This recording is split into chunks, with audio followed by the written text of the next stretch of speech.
Kimball. Let's begin. We've got good participation by the committee this morning, and hopefully more will drop by as well. I appreciate you acknowledging not only the core mission of the USGS, but also some of the challenges that we have going forward. And I've noted particularly your comment about water security. I don't think that we spend near enough time understanding our water resources. And we all know that at least from the West, water's the thing that we fight over all the time. So understanding that as a resource is key. I want to ask you about the importance of minerals within USGS mission. In my December 18 letter to you regarding the concerns that I had outlined about the budget priorities, I indicated that USGS has reduced its traditional core function of assessing this country's mineral resources, and you responded by noting that the Minerals and Energy Resources Program has not been demoted, but rather has been elevated.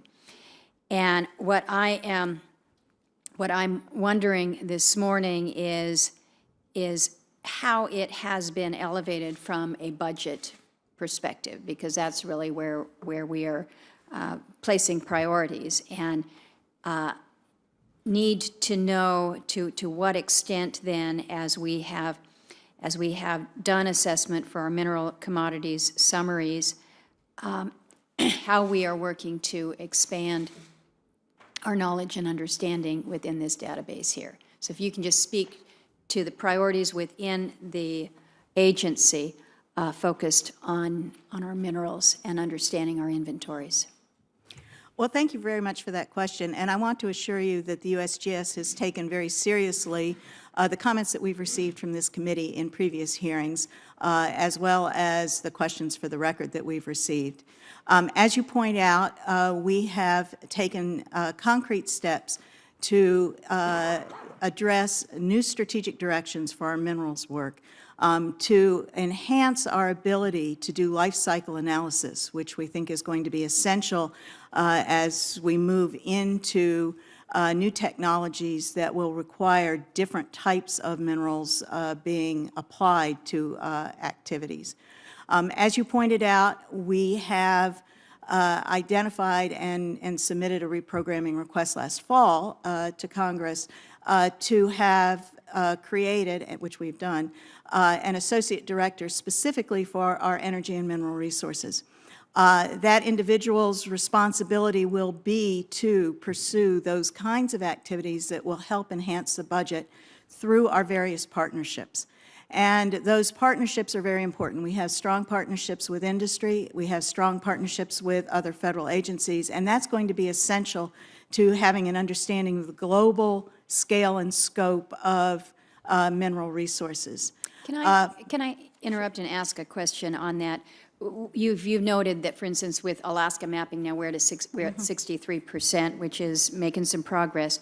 Do we know to what extent we've surveyed our lands to determine the extent of our own domestic mineral base? Can you say, we've surveyed and analyzed 50%, we're halfway there? To what extent do we know our own mineral base here in this country in terms of an inventory?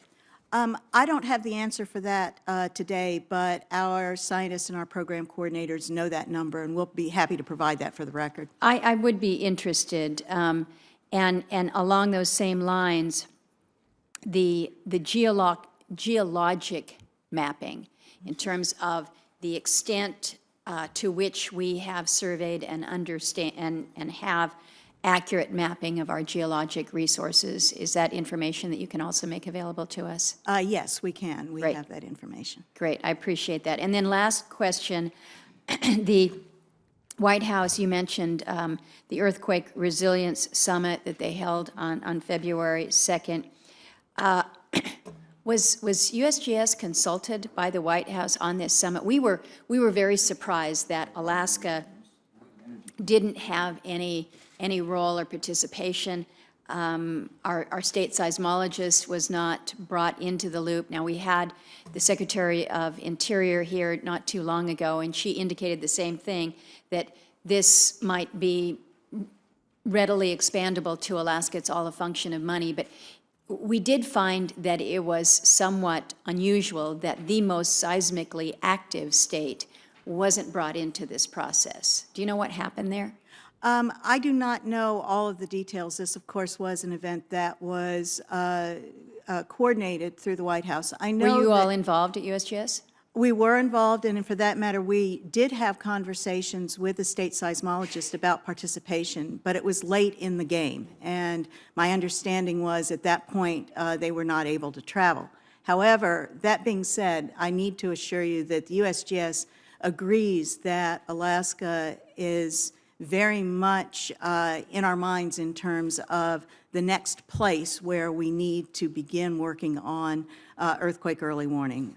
We have opportunities within Anchorage, but we also recognize that Alaska has priorities in being able to establish a statewide seismic network, and that is one of the higher priorities within the state. And we've been having discussions with your Commissioner of Natural Resources and the state geologist about how to accomplish that and move forward with it. Well, and we'll have further conversation on that, but recognizing that A, it is the most seismically active state, and then also that it is not part of the contiguous United States, and that if we did have a major earthquake along the lines that we had in 1964, you're cut off effectively from the rest of the country and relief and assets. So it's part of a bigger plan, but I'd look forward to talking with you about that as well.